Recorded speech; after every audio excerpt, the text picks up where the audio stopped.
Good morning, friends. We have an interesting talk this morning by someone I think most of us know, Judi Brill, and she will be speaking on a special friendship, the remarkable story of Bristol Trading Company. So, Judi, when you're ready. Thank you, Ray. Good morning, friends. Thank you for asking me to come and give this talk to you. I joined Bishopston Trading Company in 2002, but the company actually started in 1985. So I've had to research the first part of the story, which was already well known to me because I was with the company for 12 years. But and later on, I can give you my personal experience with the company. So my story starts here.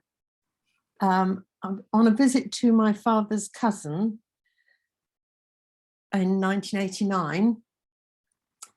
She showed me the first edition of The Ethical Consumer. This is not what I'm showing you now. This is the flyer that was advertising The Ethical Consumer. And it was printed on newspaper quality paper. And I remember the colors were brown and black, just the two color print. And it was a whole new idea to me. I hadn't really thought about where our products come from and how things were made and how things and how people got paid and the conditions that they worked in around the world. Very occasionally, people would come back and bring back a pincushion from China or something from America, but I never ever had given any thought to that kind of idea. So when I started looking into it, I discovered that fair trade wasn't invented in the 80s. It actually was invented a century earlier when I discovered this picture at Woodbrook of the Clark family, the shoe company, all dressed in free labor cotton clothing in 1858.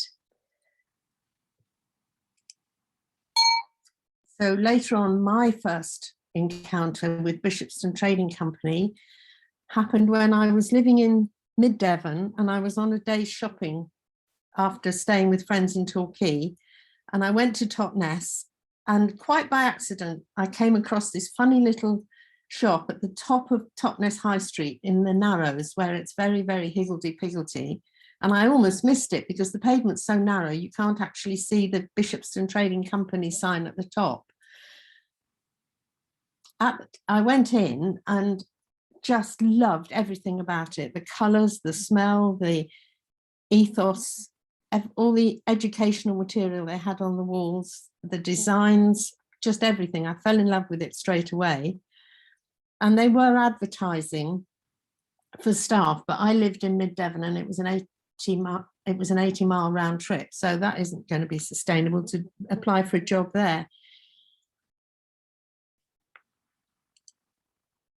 But some years later, in 2002, when my life was at a sort of crossroads and the job that I'd been doing very happily for 9 years on a nearby country estate was coming to an end because, well, for perfectly legitimate reasons, the person who owned the estate had been bringing up her children and wanted to take over the role that I'd been doing for them for that time. And my daughter had left home, and so the world was my oyster and I could really go and do anything I wanted, anywhere I wanted. So I was looking in the Friend and I saw an advert for Hallfield Meeting and wanting a warden, which seemed to have my name on it. And as I said, I was working on a country estate in Devon, and I had the skills necessary to be a warden. But I didn't know where Hallfield was. I'd always wanted to live in Bristol. It was my father's home city, and I had friends in Bristol and loved the place. So, but I didn't know where Hallfield was. So I went on to Google and just put in Hallfield, and I was absolutely amazed to see Bishopston immediately below it, and it all clicked, and I realized that this was the headquarters of Bishopston Trading Company. and it was only a quarter of a mile away. So I thought, I have a plan. I'm going to apply for the job of warden, and when I get it, I'm going to write to Bishopston Trading Company and apply for a job with them, which is exactly what I did. And so I did get the job, and I made arrangements. I wrote to Caroline Whitwell and said all the reasons why I wanted to work for her. And she was very pleasant and arranged to meet me. They didn't have any jobs at the time, but they said, when I get to Bristol later in the year, just to let them know. So I did. And after about a month of suspense, of waiting to hear from them, I got a call from the shop manager to say they had 4 hours a week, part-time work as a shop assistant, which was actually a job I'd never done. So I went down and met Christina, who has become a firm friend ever since. And I started work as a shop assistant. And that was really nice because I could vary my shifts to work around the meeting house requirements, which was quite important. It was flexible. And I was in amongst all these lovely colours and beautiful things. And also I got a discount on the clothing, which was even better, and all the household stuff. So I still have bedding and a quilt and the toy elephants, which I arranged to show you earlier. And it was paradise for me. So I want to tell you how it all started. And so Caroline Whitwell, who's shown in this picture on the left, was the founder, and it was her idea entirely. And Sally Whittingham on the right was a member at Hallfield Meeting. So in 1978, the Bishopston Cupham Link was set up as a charitable trust to form a friendship between Bishopston in Bristol and KV Cupham in South India. Caroline Whitwell and Sally Whittingham were friends and both living in Bishopston in Bristol. Sally was a Quaker attending Hallfield Meeting, and Caroline had been involved as a VSO in India when she was 21 and had become very interested in developmental education, and Sally was a teacher. So together they set up the Twinning Link with help from other friends, with KVK and between KV Cupham and Bishopston. They contacted a local organisation in India and known as RUSA, the Rural Unit for Health and Social Affairs, which was a vital support in the growth and development of the Friendship Link. And through that direct contact, it was hoped to promote a wider understanding between the two communities and create opportunities for friendship and mutual respect, and a chance to question old prejudices. And I thought people might like to see exactly where Cupham is. It's in a very rural part of Tamil Nadu, which is not where the tourists go. The tourists go to the other side on the western coast, opposite to Tamil Nadu, when they go to Kerala. Now, out of this link, several projects happened. So I'm just going to deal with the one that Sally was involved with, two of the ones that Sally was involved with originally. She didn't, although she and Caroline were good friends, they didn't continue with Bishopston Trading Company together, although we often saw Sally around in the shop. Sally developed her side of the link by setting up the, I'm not sure I can say it properly, the Pachali Play Centre, which was a model play centre that she built. Sorry, I'll go back to my notes. During their visit in 2006, they were able to arrange for the purchase of land in a coconut grove on which to construct a model play centre and a teacher training resource. Sorry, I'll go back to that.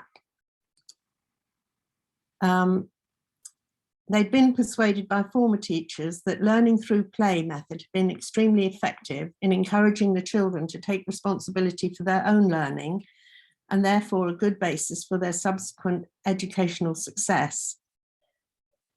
And then later on, the One Candle Fund, a very simple little charity, was started in 2004 when Sally was in India developing the nursery school project at the time.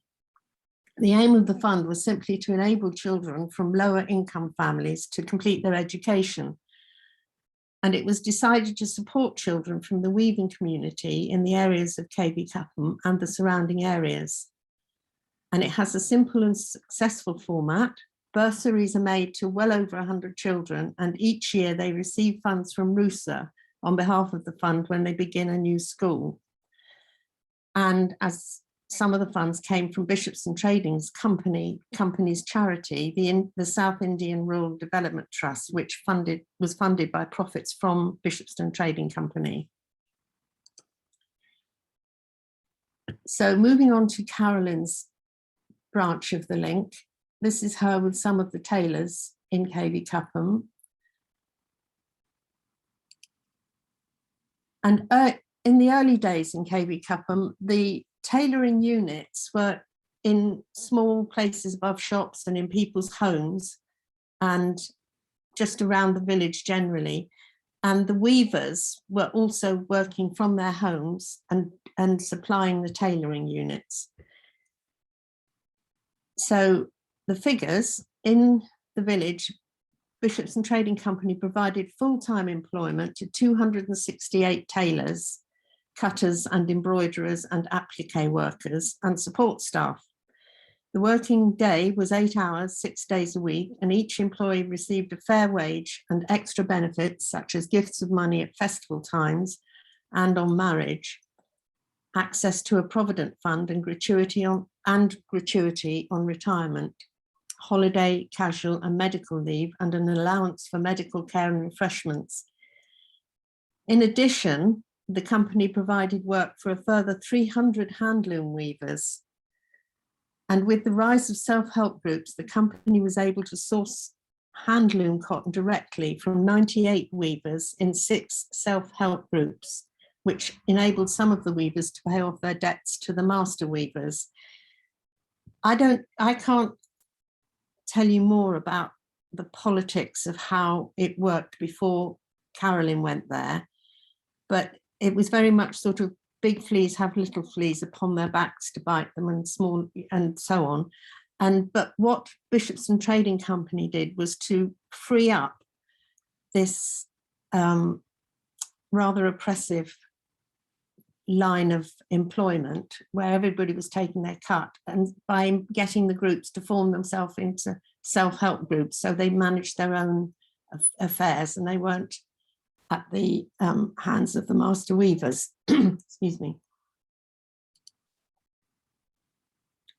Moving on in time, the company was so successful that with the funds that they passed through to the South India Development Fund, we built a large factory unit of workshops for the tailors and the applique workers. And if you see on the right-hand side of that photograph, the furthest right building is a guest house, which is a sort of, well, I suppose nowadays it would be an Airbnb or something like that.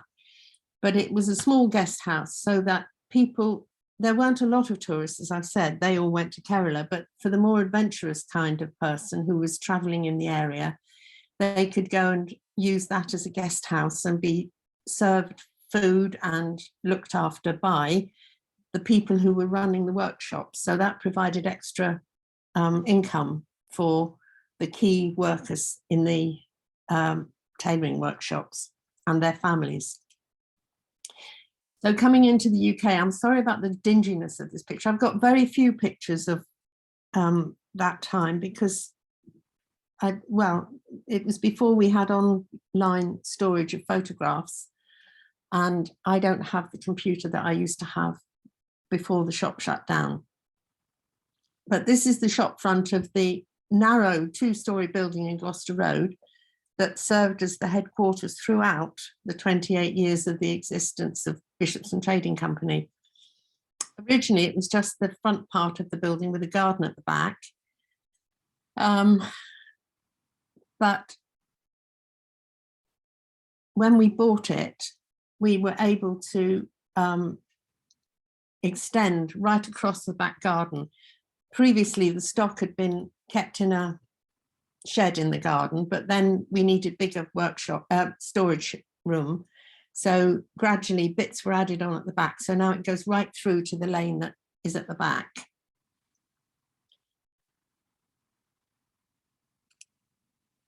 Then we had to have a warehouse. And this is me in the warehouse, in the smaller of in the first warehouse we had.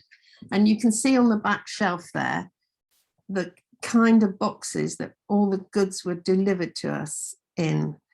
And when they actually arrived, they were covered in white cotton, cheap white cotton fabric. You can see one here, because the quality of the cardboard was such that it wasn't strong enough to get all the way from India to here without splitting. So they covered it in just this cheap cotton fabric.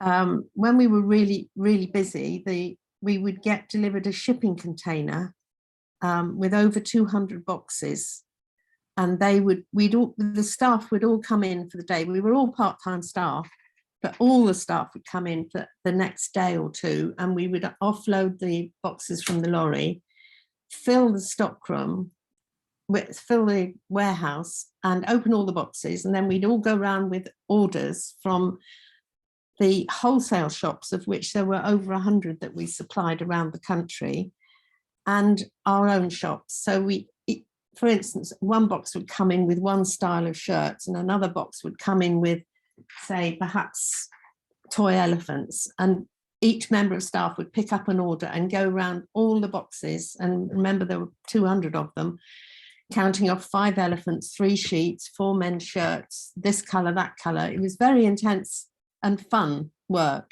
but it was hot because the warehouse didn't have any insulation. And then we had to we used the boxes that the stock had come in to pack the stock back into in its new form. And then we would have a fleet of delivery vans come and take the boxes away and send them off all around the country. We did have customers in the Southern Hemisphere, in Australia and New Zealand, but we didn't send the stock to them. We got that dispatch straight from Cupham, because it would make absolutely no sense to send it here and then send it back to Australia. So hope that reassures you. So we had several shops. The main 5 were the ones that I'm sure all of you have seen a Bishopston Trading shopping bag, because they were given away free with the goods, and I think every household in Bishopston's probably got one. But this is a stock bag that's full of my old Bishopston clothes in my back bedroom. That has the same branding on it that shows you where the Bishopston shops were, and the main one, as always, was Gloucester Road, and then Bradford-on-Avon, Totnes, Glastonbury and Stroud were opened up gradually, but quite early on, and they remained open until we closed down in 2013. There was another one in Malmesbury, which we opened up briefly for a couple of years, but it didn't really work. And as well as the bags, another unique feature of the shops was that in every shop there was a little brick-built miniature replica village house that had Bishopston Trading toys inside, and the children would play in there happily, which was very good marketing idea, because it meant the parents had time to concentrate on spending their money on the clothes. And unfortunately, I don't have a picture of any of the houses. They were all different, but they were all in the same vein, and they were all had little what's the word? Thatched roofs, and children just loved them. So this is me at work as a shop assistant. And this is why I haven't made copious notes, but I've just made some reminders to tell you about the highlights that I had. I started as a part-time assistant, and then after a couple of years, I was delighted to be asked to be the stock manager. which meant that I looked after the stockroom in the shop and the warehouses down at Ashley Trading Estate, where I spent many happy hours just moving boxes around and sorting things out. I like organising things. And shortly after that, I became a director, one of the 4 directors of the company. Another thing I liked to do was to be the peripatetic shop manager. And that meant getting on a train very early in the morning and going perhaps to Totnes or to Stroud, which curiously I sometimes had to go to Reading before I could get back to Stroud to cover sickness and holidays of the shop managers there. So I was able to visit every shop at one time or another and get to know the customers and the different kinds of customers in all the different places. Triodos invited Carolyn to speak at one of their AGMs, and I was very pleased to be asked to go and run a market stall in one of the train sheds at Temple Meads, where the AGM was being held, and George Monbiot was speaking as well. And so we met a wider range of customers there.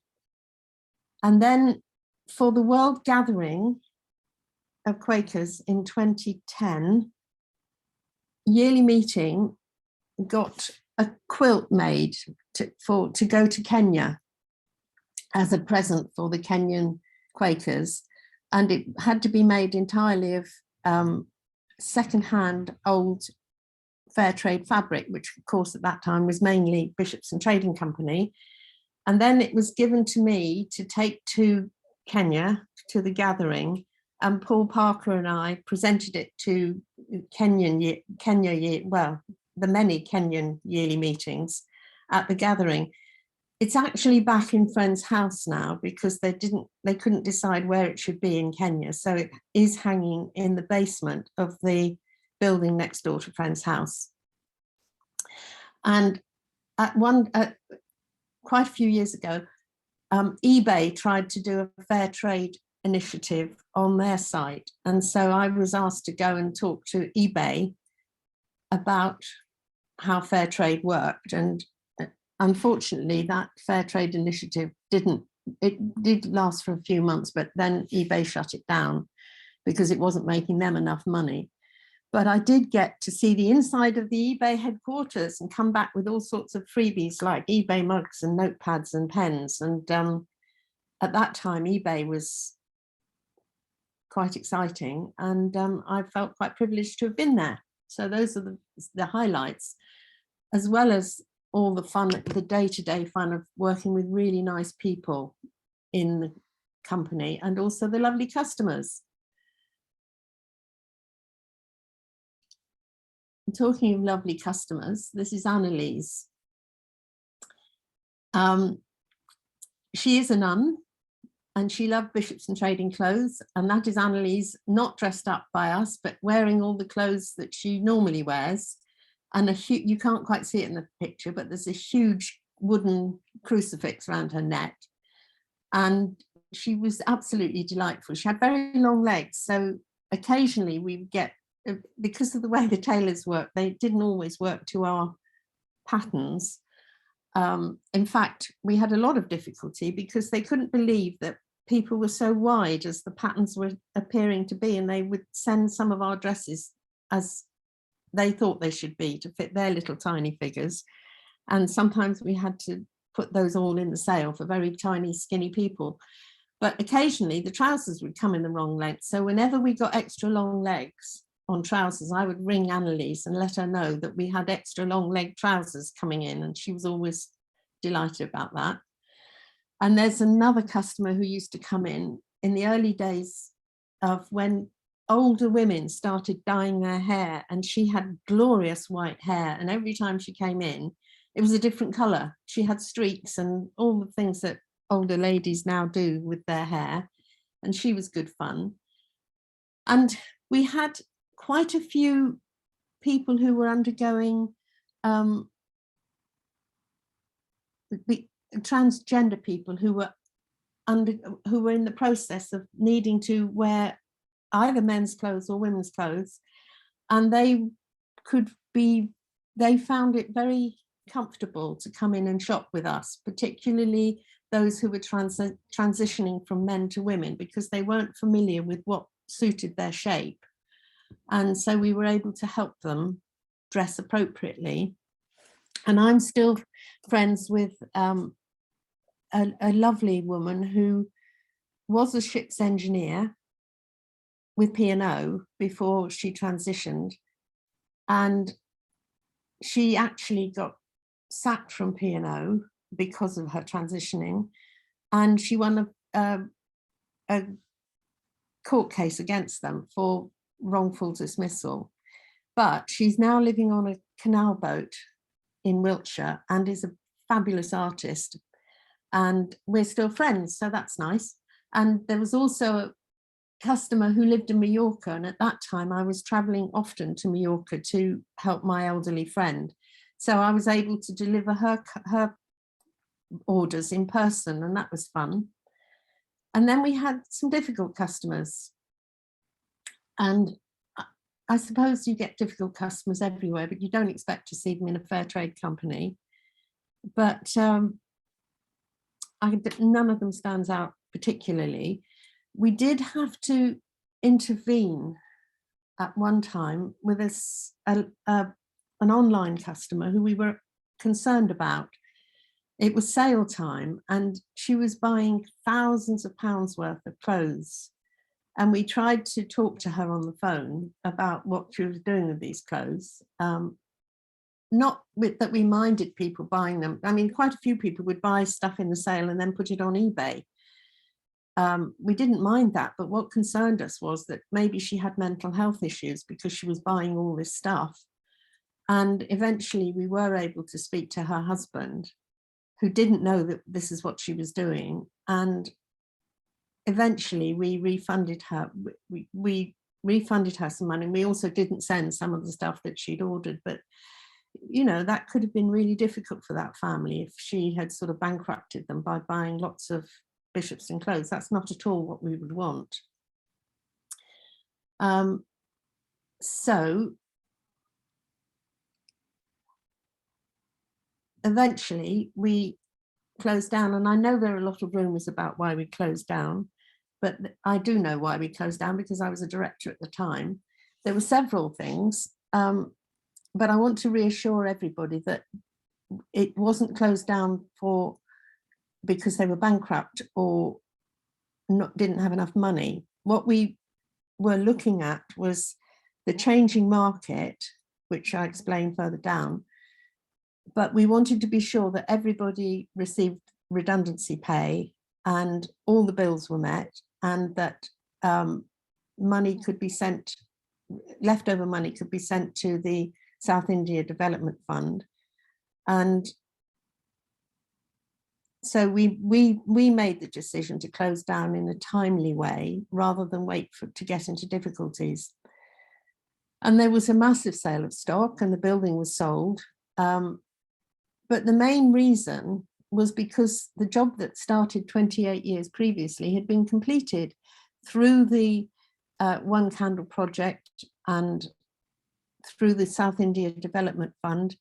All the village children had received a proper education and some had gone to university. And in fact, we got a letter from one of the children who had gone to university and was now working for Superdry, which is not an ethical company, but anyway, he was doing very well in life. And I think he was in America, but he wrote this charming letter saying that because we'd supported his mother, his single mother, he had had his education and this was how well he was doing, which was nice. And there was also a lot of difficulty over organic cotton because the big companies, in particular Marks and Spencer's, were getting on board with promoting fair trade clothing, which was a good thing, but they were buying up the limited stock of organic cotton in the world, and it was making it very expensive for our weavers to buy and weave and sell to us. And at that time, we were furious because the Fair Trade Foundation had a competition to celebrate Fair Trade Week, and they encouraged schools all over the country to make the longest bunting out of fair trade fabric, which meant that hundreds and thousands of meters of organic cotton. Sorry, it was organic cotton that they wanted, fair trade organic fabric. So hundreds and thousands of meters of fair trade fabric was being cut up into bunting. And it is a very, very important resource. And it should, you know, and all that bunting, where is that now? It's certainly not in clothes, it's not in bedding, it's not in curtains. And it's very sad that the Fair Trade Foundation did that. So that's really all I've managed to cobble together. And I'm going to stop share and you can talk to me and ask me lots of questions.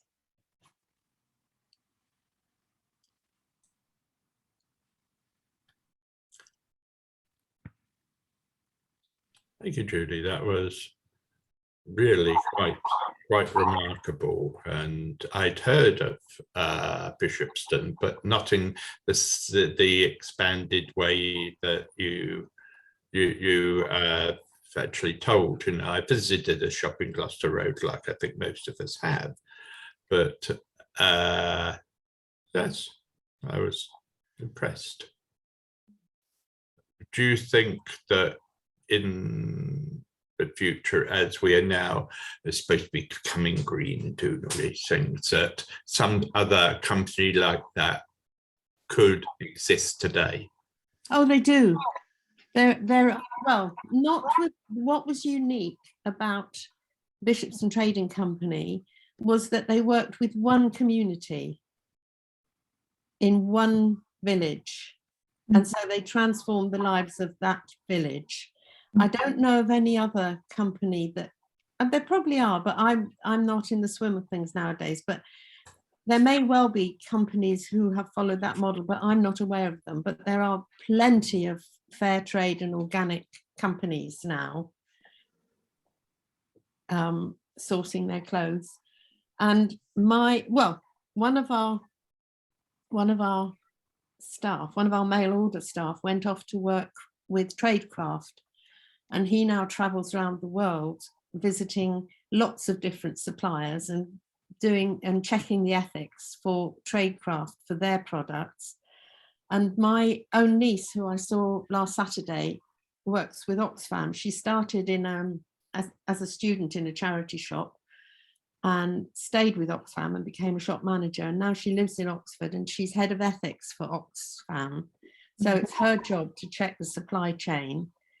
But Oxfam doesn't work with just one community. So I think it's unlikely now that anybody would work with one community because there is so much competition at corporate level. There's a lot of competition in the fair trade and organic market now.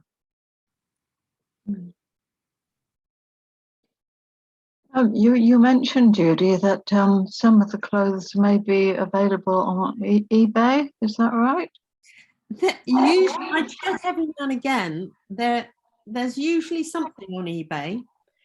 Even the postcards that we used to send out as promotional material to tell people about sales, they are being sold on eBay. Right.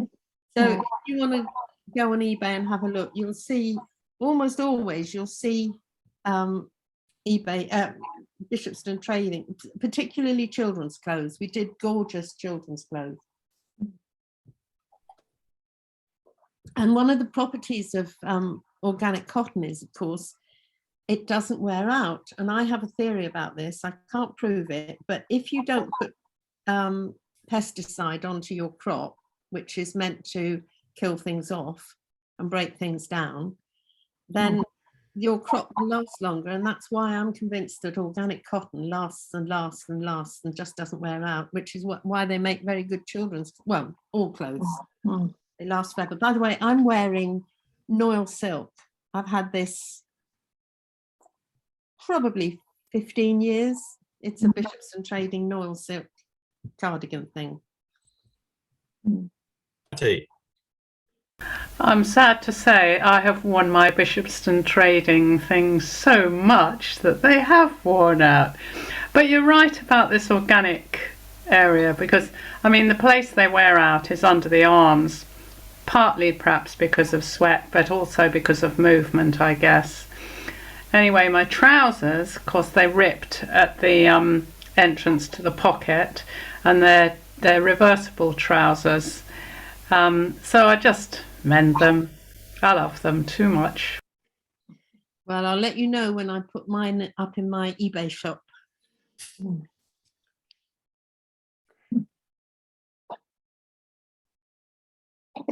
Could I just ask, is that you were wearing a necklace today?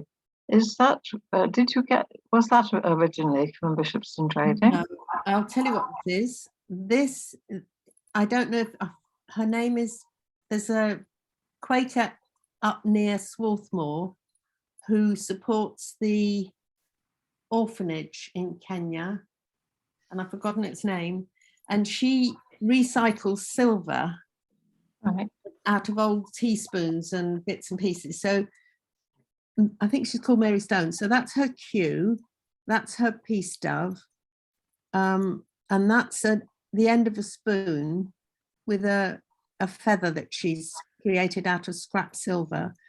That CND thing I got in a market in Spain on a secondhand stall supporting dogs. Yeah, they're just bits and pieces that. It's lovely, isn't it? They're mostly Mary, I think she's called Mary Stone, and they're mostly her jewellery that she makes. Oh, beautiful. I look forward very much to your shop opening on eBay. Oh, I've got all the stuff there ready. I just don't have the time to photograph it and upload it, but I will try and get around to it. Judi, I don't know if I've ever met you. Everybody assumes everybody's met you from the Quakers, but I'm Hattie Lupton from Redland Early Meeting, and I have so much enjoyed your talk. My memory's going to, well, I went to the closing down sale on Gloucester Road just in time and got a lovely shirt. Of course it's too big and I've tried to shorten the sleeves twice and I'm sure it's still in my mending pile, but I love the story about it, and I think that the message about why you closed did get through. You know, that it was all done in a planned way. I think that was the great thing that I heard, and ever since then I've been a trustee on charities and understood how much you have to close a charity, and the kind of rigmarole of making that decision early enough to make it successful. Well done, well done. Well, it's down to Carolyn. She had the foresight to do a course in business studies before she started on the enterprise, long before I knew her. And she was the directors changed and came and went, but she was the constant in she is Bishopston Trading Company. And it was her foresight in, she actually went out to India shortly before we closed down, and it was really very difficult because there was a whole other situation going on there which I'm not going to air here, which was nothing to do with us but was not helping the business, because India itself had changed so much. There was a lot of, shall we say, I know this is going to be on YouTube, so I don't want to say too much, but there were takeovers, people trying to take over the assets, and Carolyn went out there to try and sort it out and defend the workers, because it was almost going full circle to when they had the master weavers and all of that going on. But we had to walk away, we had to just leave them to it, because and leave them the factory, of course. But unfortunately the regulations changed at the same time, because India was developing. The the factory or the workshops no longer complied to the new regulations, so they couldn't use it as a factory. So we don't really know what happened to that. We left it under the oversight of RUSA, the Rural Development Group. We just walked away from that. And yeah, there was some difficulty in India, not because we were closing down, but they were part of the reason that we needed to pull out. Sounds like fashion's changed. Do you mean fashion in the clothing? I don't mean, no, I don't mean clothes. I mean lifestyle. Well, lifestyle and you know, what happens to countries when they get rich and greedy? Absolutely. Yes. Middle class and more. Yeah. Yeah. So that was part of the sadness for us. Because we had a really good relationship with, especially the key people who were the coordinators. I didn't feature them too much here because it wouldn't mean anything to you, but there were sort of 5 people that did all the stuff on the ground for us, looked after the workers and supported them in their self-help groups. All of those 300 weavers and all of those embroiderers and tailors, they were being managed by 5 excellent people. And local people? Yeah, local people, yeah. And we're very, very grateful to them, because without them, it could never have happened.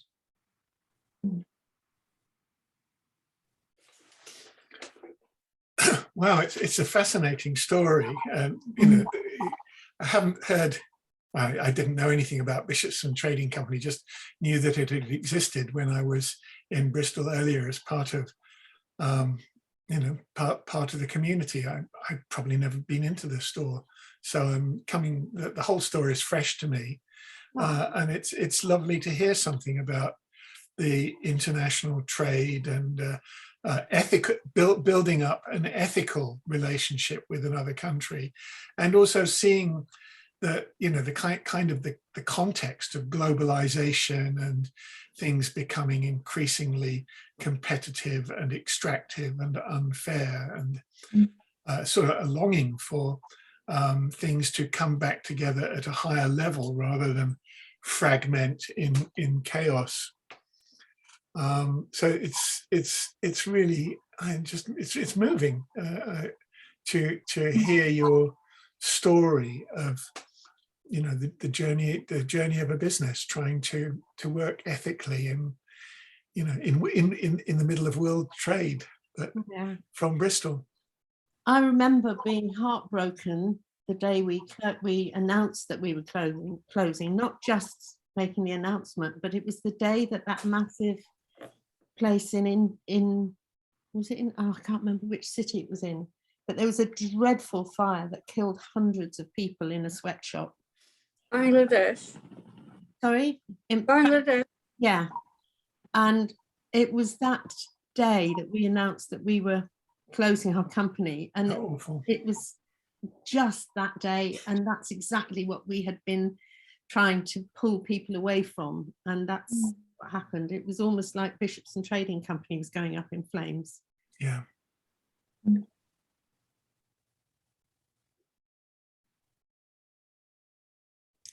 So this is a question which probably has no answer, but it's nearly rhetorical, I suppose.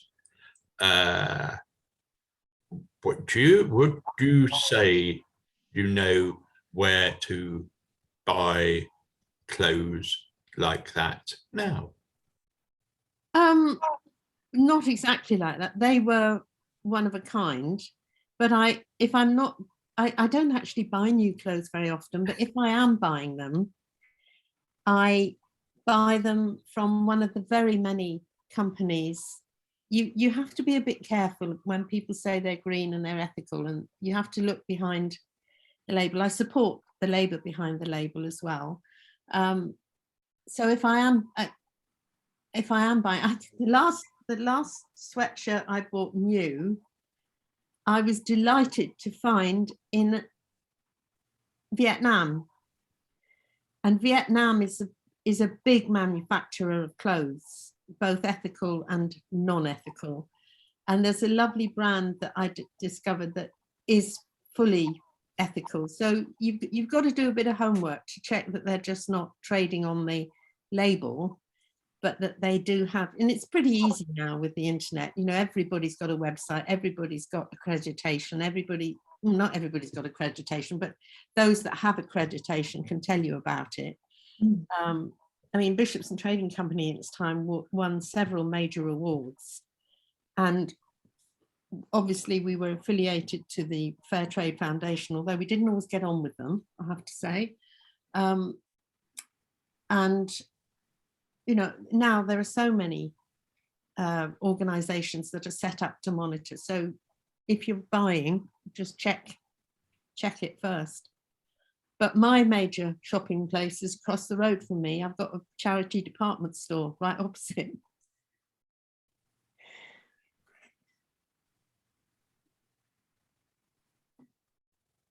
That sounds a contradiction in terms. A charity department store. Well, have you not been to St. Peter's Hospice shop opposite the meeting house up here? It has 2 floors and it's got a men's department and a book department and a sale department and a children's department and a furniture department. It's wonderful. We played music outside one day to attract the passers-by, the highly strung band playing some folk music for them, and then of course it rained, so we had to find a corner indoors. What, in the shop? Oh, lovely. I wish I'd been there. I missed that.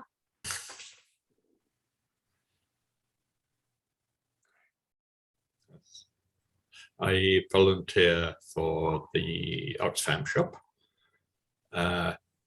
Basically the book one at the moment, but I know the people who work at the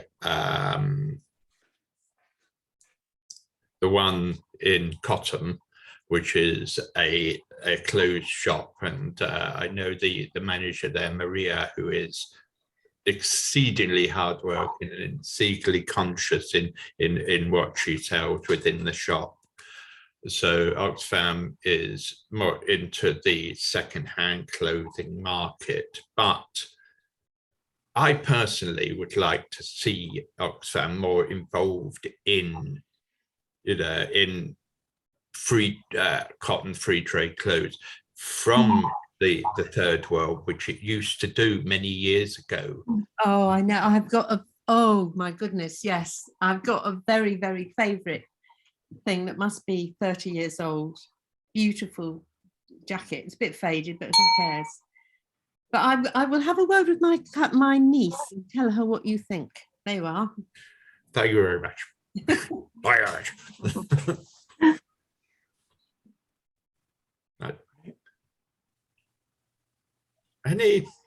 Any other questions or comments, friends?